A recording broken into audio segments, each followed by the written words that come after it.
The day I left the Central Plains, no one came to see me off. In their eyes, I was simply a man who was never meant to return. At 40, with no army, no reputation, no backing, I led 36 men to face the entire western regions and the Xiongnu. History would later call me the Marquis who pacified the far west. But on that day, I had no certainty that I would survive until tomorrow. Many people think I was granted the title of Ho, Marcus, early on. But that is not true. For a long time, I was nothing. I had no official title, no clear successor, and not even a stable military stipend. Everything I did felt like spending future recognition. Only when the western regions were finally stable did the court finally give me a name, Marquis of Dingyuan. At that moment, I was already old. My name is Ban Chao. I was born in Anling of Fufeng, into a family known only for producing scholars. My father, Ban Biao, compiled histories. My brother, Ban Gu, wrote the Book of Han. My sister, Ban Zhao, later completed the Book of Han. Everyone in my family believed that my life would be spent behind a desk, writing others into history. But I could never stay seated. I survived by copying documents for the state, writing hundreds of lines a day. My fingers numb, my vision darkening. One day, I suddenly threw my brush to the ground and said words that would later be recorded in official history. A true man should seek achievement beyond the frontier. How can he spend his life with brush and ink? That was not bravado. It was the rebellion of a middle-aged failure against his fate. In the Ban family, writing history was not an honor, but a safe way to live. Court historians were respected, yet forever excluded from real power. I understood earlier than most. History records outcomes, but never changes them. Every line I copied was a life already lived by someone else. And at 40, I wasn't even worthy of being recorded. So that throw of the brush was not passion, but a decision to cut losses on failure. Many people don't know. I was already over 40 when I was first sent on a mission to the western regions. I was not a young general, but a marginal figure in the Central Plains, with no prospects. The court gave me not an army, but 36 attendants. Whether I would return or not was not even up for discussion. I knew in my heart, this journey would end either in being granted a title, or in becoming dust in the desert.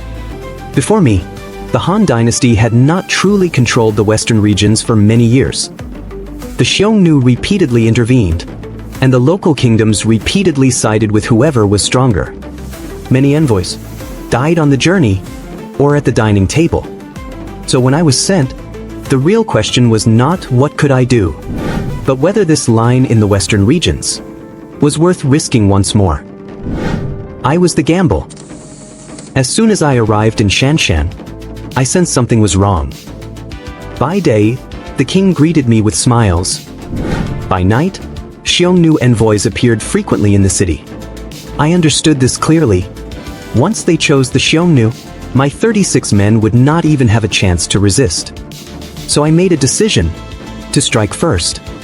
Late at night, I led my men into the Xiongnu embassy. Flames soared into the sky. On that night, I personally ended the source of the threat. The flames lit up the entire city.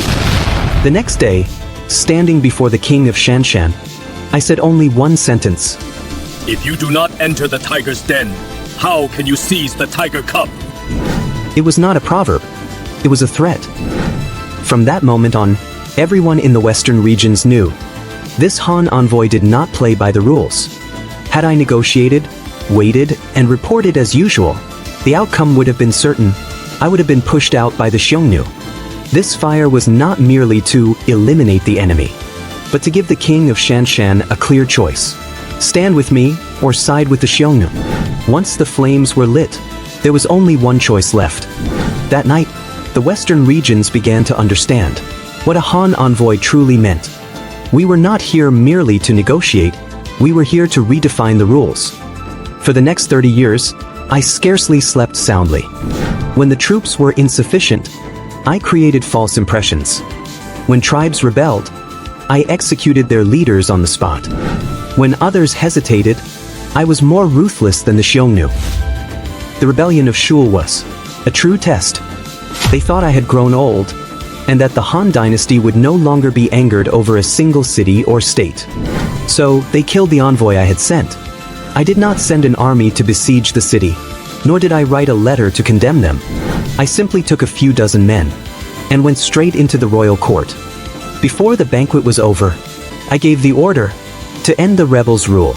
It was not a battle, but a ruthless judgment. In that moment, the entire western regions fell silent again, because they finally confirmed one thing. As long as I am here, the rules will remain. I knew one thing for sure. In the western regions, hesitation was more dangerous than cruelty. Once, with only a few hundred men, I had to intimidate over 10,000. I had my troops drum, change shifts, and set fires through the night. The enemy believed that the Han army was endless, and without a fight, they collapsed. The history books record it lightly. Ban Chao was skilled in strategy, and all the kingdoms submitted to him. Later, Yutian submitted, and Kucha bowed their heads. The historical records are written simply, as if it were all natural. But the real situation is, they were not subdued by force, but by calculation. I made it clear to them, the Han army will not remain stationed. Taxes will not increase, but once you betray, the consequences will be immediate.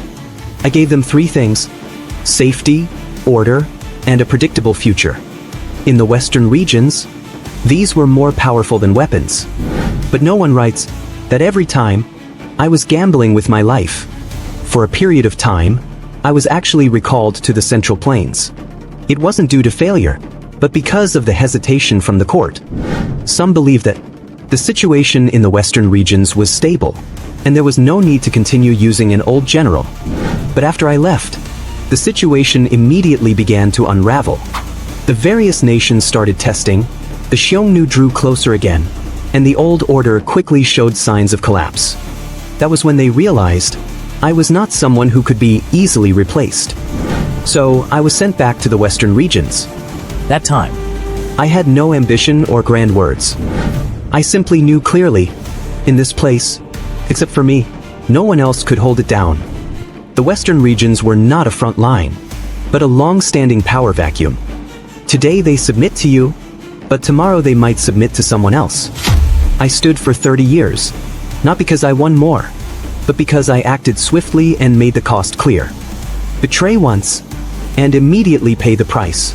Hesitate once, and be publicly named. I had to make everyone understand.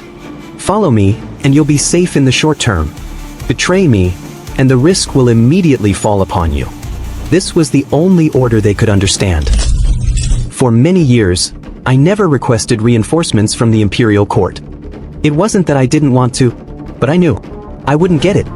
The Central Plains had its own wars, while the western regions were just a marginal concern. If I failed, the history books would simply write, Ban Chao fell in the western regions. In the Eastern Han's financial and military priorities, the western regions were always last. If I won, it would be considered a border achievement. If I lost, it would be deemed an accident. So from the very beginning, I never placed my hope in Luoyang. What I could rely on was only my judgment in the present, and the people still willing to follow my orders. I have recalled the homeland of the Central Plains countless times in the deserts of the western regions. But when my feet touched this unfamiliar land, I knew that I no longer had the right to return there. I was no longer the scholar who wandered the streets of Luoyang. I had become the son of this desert, even though it had never truly given me warmth. Time didn't pass all at once. It was worn away bit by bit over 30 years. The western regions finally stabilized. The Xiongnu withdrew farther away. new men began to take over the order, and I was no longer the one who had to rule by ruthlessness every single day. When the blade started to feel heavier, when the horse could no longer be ridden steadily, I admitted it for the first time, this land no longer needed me. In my 60s, I wrote a letter for the first time, asking to return home. When I wrote that letter, I already knew the answer. It wasn't because of the many achievements I had made, but because I was no longer of any use. The country will not mistreat someone who has fulfilled their mission, but it will no longer rely on them. It was not retirement, but rather being allowed to leave the stage.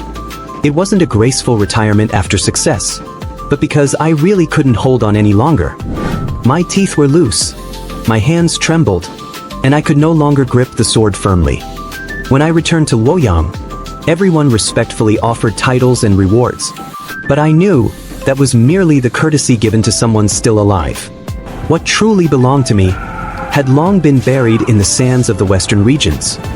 Every time I looked back, I could see the mountains and rivers of the Central Plains, but that had long become another world. In these years, the land of the western regions had deeply etched itself into my life, while the Central Plains had become a place I could never return to. No matter how glorious Luoyang was, the years spent in the western regions were truly my home. Before I died, I said one thing: I dare not forget my roots, nor betray my country. The history books recorded my victories, but they never captured my solitude. If you walk on the Silk Road today, and see the caravans, camel bells, and cities, within them lies the time I never returned.